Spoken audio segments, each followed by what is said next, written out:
উড়ে মারে, মরে গেলাম রে। মাথাটা মনে হচ্ছে ফেটে যাচ্ছে রে। ও ও মা গো।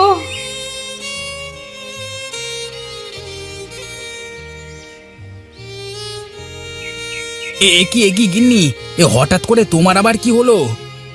কি আর হবে, হঠাৎ করেই মাথাটা এত ধরেছে যে সোজা হয়ে বসে থাকতে পারছি না গো। মনে হচ্ছে মাথা ফেটে ফুটে সব বের হয়ে যাবে। এই দেখো, এখনই আবার মাথা ব্যথা হতে শুরু হলো তোমার। কাজের সময় কাজ বাঁধে, কথায় আছে না?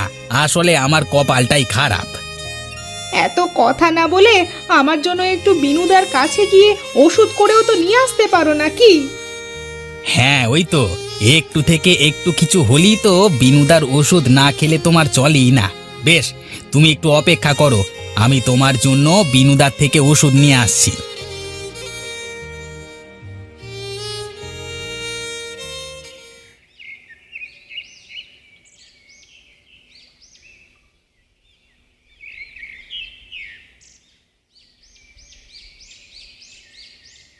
ও বিনুদা, বিনুদা, কি খবর তোমার বলো দেখি? আর খবর? তোকে কোন খবরটা শোনাই বলতো? এই তোমার খবর বলো দাদা, তোমাকে তো এখন আর আগের মতো দেখাই যায় না। কি করে দেখবি বল দেখি, সারা দিন তো এই লতা পাতা গাছ গাছরা খুঁজে সময় পাই না। হ্যাঁ, আজকে তুমি আছো বলে গাঁয়ের লোকগুলো এখনো বেঁচে আছে, সবারই শেষ ভরসা তুমি। আমি আর কি এমন করি, এই গাছপালা দিয়ে ওষুধ বানাই, চেষ্টা করি মানুষের রোগ ভালো করবার জন্য। আমি তো আর লেখাপড়া শিখে বিদ্বান ডাক্তার না। তবুও গাঁয়ের লোক তো তোমাকে ডাক্তার বলে জানে। এখন ঝটপট তুমি আমার গিন্নির জন্য মাথা ব্যথার ওষুধ দাও দেখি। আরে কেমন মাথা ব্যথা সেটা তো আগে বলবি নাকি? ও সব জানি নে, হঠাৎ করে মাথা ব্যথা করছে বললো, তাই তো তোমার কাছে ওষুধ নিতে চলে এলাম। বেশ বেশ, তুই তাহলে বস, আমি ভেতরে গিয়ে ওষুধ নিয়ে আসি।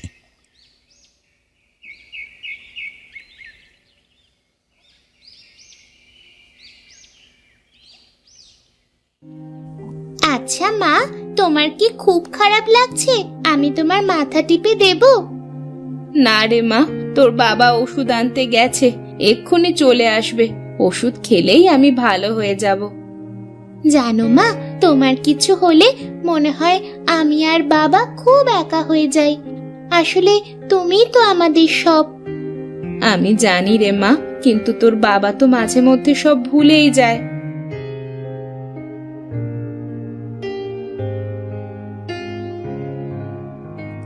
আমাকে নিয়ে কি কথা হচ্ছে শুনি? কই, তোমাকে নিয়ে আবার কি কথা হবে? এই নাও, এই তেলটা এক্ষুনি কপালে ডলে নাও, দেখবে মাথা ব্যথা সেরে যাবে।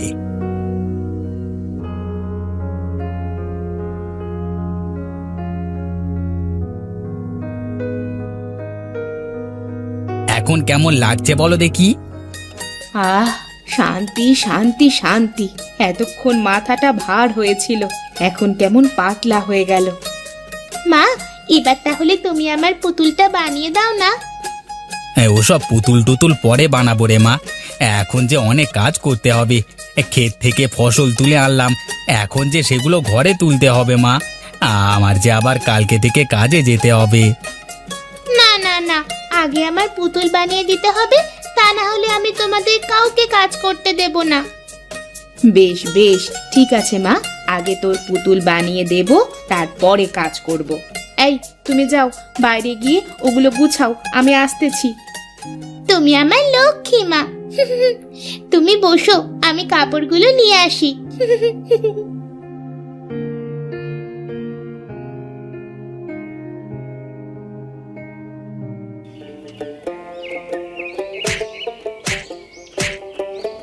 ওহ, কি গরম রে বাবা!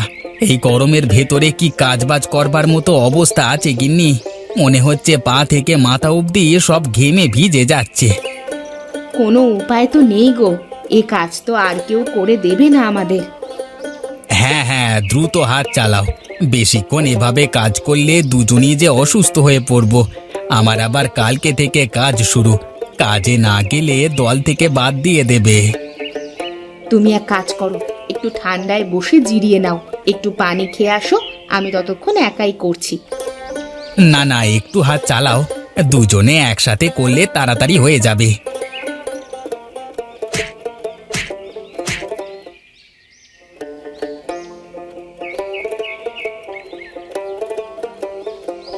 এই নাও বাবা, জল খাও। বাবা বাহ, আমার মেয়েটা কি লক্ষ্মী, আমার জন্য ঠান্ডা পানি নিয়ে এসেছে। আমিও দেখবো কতদিন বাপ বেটির এমন ভালোবাসা থাকে। আমার কাছে আবার কিছুর কথা বলবে না মনে হচ্ছে তুমি।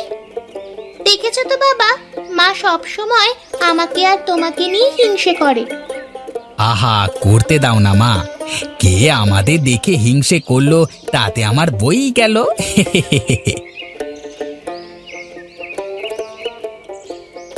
বাবা, তুমি আজ বাজারে যাবে না?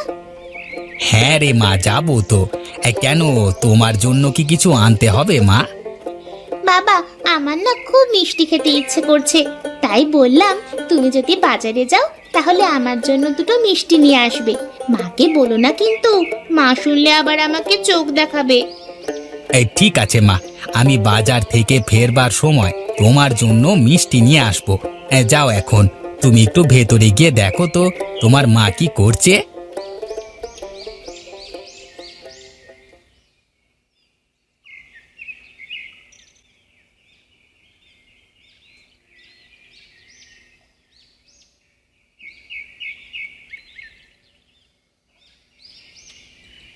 জগাইদা, আমি ভাবছিলাম তোমার কাছে যাব, কিন্তু দেখো তুমি তার আগেই চলে আসলে। ওসব কথা ছাড় তো, এখন আমার পাওনা টাকাগুলো আমাকে বুঝিয়ে দে। আসলে দাদা, আমি তোমার সব টাকাই দিয়ে দিতাম, কিন্তু বেশ কিছুদিন কাজকাম বন্ধ, তো তাই তোমার সব টাকা তো এখন দিতে পারবো না। তোকে তো কত করে বলেছিলাম সময় মতো আমার টাকা ফেরত দিতে, না পারলে তার পরিণাম ভালো হবে না। এই যা, তোরা ওর ঘর থেকে যা পাবি সব নিয়ে চলে আয়। এমনটা করো না দাদা, বাড়িতে বউ মেয়ে আছে, ওদের সামনে আমার মান সম্মান সব ধুলোয় মিশে যাবে দাদা। কেন, টাকা নেওয়ার সময় মনে ছিল না? এখন এসেছে খুব মান সম্মানওয়ালা যত সব। কি রে, এই তোরা এখনো দাঁড়িয়ে কি দেখছিস? যা বললাম তাই কর।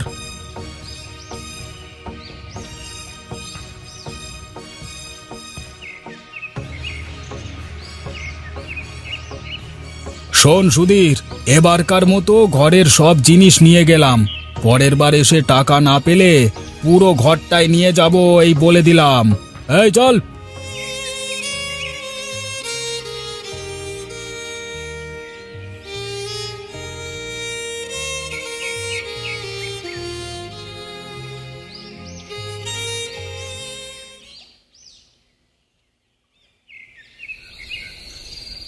আচ্ছা বিনুদা, এই যে তুমি এত গাছগাছরা নিয়ে ওষুধ বানাও, এতে যদি কোনো মানুষ ভুল চিকিৎসায় মারা যায় তখন তুমি কি করবে? বাঁচা মরা তো সবই তার হাতে রে পাগল। আমি তো শুধু একটু চেষ্টা করি মাত্র মানুষকে ভালো রাখবার জন্য। আর এসব তো আমি আমার পরিবার থেকে পেয়েছি রে। আমার বাপ ঠাকুর দ্বারা সবাই আয়ুর্বেদ ওষুধ বানানোর কাজ করেই মানুষের সেবা করে বেড়াতো। আমাকে তোমার শিষ্য করে নাও না বিনুদা, তোমার কাছে থেকে যদি কিছু শিখতে পারতাম। তা বেশ ভালো কথা, কিন্তু এসব কাজ করতে গেলে যে তোকেও আমার মতো সংসার ধর্ম ছাড়তে হতে পারে। ও নিয়ে তোমার কোনো চিন্তা করতে হবে না বিনুদা, না হয় আমিও তোমার মতোই চিরকুমার থাকবো, কিন্তু তাতেও যদি একজন মানুষকে বাঁচাতে পারি সেটাই যে পরম পাওয়া গো। শোন তাহলে, প্রকৃতির প্রত্যেকটা ফুল ফল লতা পাতায় আলাদা আলাদা গুণ আছে। কোন সময়ে কোন জিনিসটা কতটুকু ব্যবহার করতে হবে এসব জানতে পারলেই তুই সব কিছু শিখে যাবি। ও আস্তে আস্তে শিখে নেব। এখন তুমি আমাকে তোমার ওষুধ বানানোর যে গাছগাছরা আছে সেগুলো চেনাও না গো, প্রয়োজনে আমাকে দিয়ে সেগুলো খুঁজিও। এত উতলা হোস নে, সময় হলে আস্তে আস্তে সব শিখতে পেরে যাবি। চল, এখন খাওয়ার সময় হয়ে গেছে, দুটো ডাল ভাত পেটে দিতে হবে।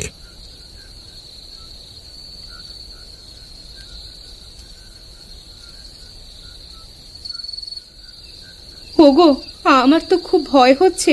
একটু মেয়েটার মুখের দিকে তাকিয়ে দেখো, কেমন হয়ে যাচ্ছে যেন মুখটা। হ্যাঁ, তা তো দেখতেই পাচ্ছি, মুখটা আস্তে আস্তে কেমন নীল হয়ে যাচ্ছে। তুমি এক্ষুনি একবার যাও না, বিনুদাকে একটু ডেকে আনো। এত রাতে কি করে যাই বলো তো? আর একটু পরেই তো সকাল হয়ে যাবে, তখন না হয় যাওয়া যাবে। আমি অত কিছু বুঝি না, আমার মেয়ের যদি কিছু হয়ে যায় তাহলে কিন্তু আমি তোমাকে ছাড়বো না। এমন ভাবে কথা বলছো যেন মনে হচ্ছে রূপা তোমার একারই মেয়ে। তোমার যতটা কষ্ট হচ্ছে আমারও ঠিক ততটাই কষ্ট হচ্ছে। ওগো, ও যে আমার একমাত্র নারী ছেঁড়া ধন। আমার রূপার কিছু হয়ে গেলে যে আমিও বাঁচবো না, আমিও বাঁচবো না গো। এই তো প্রায় সকাল হতে চললো, তুমি একটু রূপা মাকে দেখো, আমি যাই দেখি বিনুদাকে ডেকে আনি।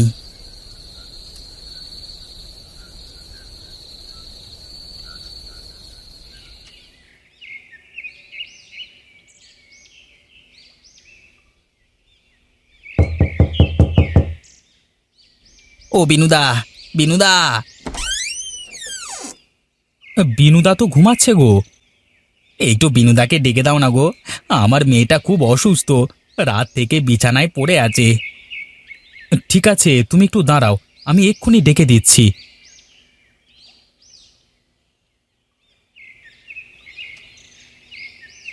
রাতে এমন হয়েছে তো আমাকে রাতে কেন ডাকতে আসিসনি? না মানে, অত রাতে একা একা কি করে আসবো, আবার ওদিকে ঘরে তো গিন্নি একা, তাই কিছু বুঝে উঠতে পারিনি। এরকমটা কেউ করে পাগল? যদি খারাপ কিছু হয়ে যায় তখন কি হবে শুনি? তোদের এই একটাই দোষ, বুঝলি? জীবনে আর কোনোদিন এমনটা হবে না দাদা, তুমি আগে চলো, আমার মেয়েটাকে বাঁচাও।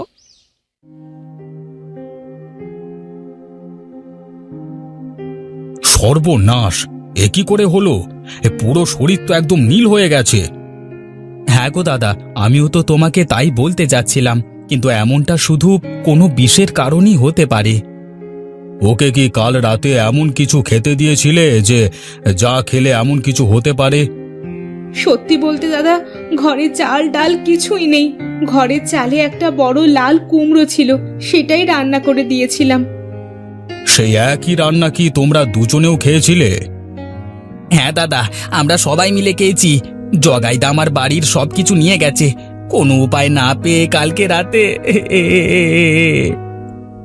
বুঝেছি বুঝেছি, আর কিছু বলতে হবে না। একবার সেই লাল কুমড়োটা আমাকে দেখাতে পারবি?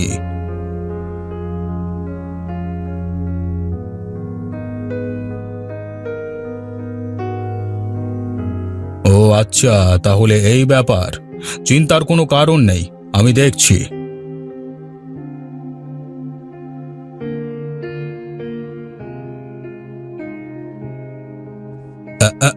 ব্যাস, আর চিন্তার কোনো কারণ নেই, মেয়ে ভালো হয়ে যাবে। দাদা, তোমাকে দেওয়ার মতো আসলে কিছুই নেই আমার কাছে। কি বলছিস? কি দেওয়ার মতো কিছু নেই মানে? এই লাল কুমড়ো আমার চাই, এই কুমড়োটা যে এখন অমূল্য। ঠিক আছে দাদা, যাও, তুমি এই কুমড়োটা নিয়ে যাও তোমার সাথে করে।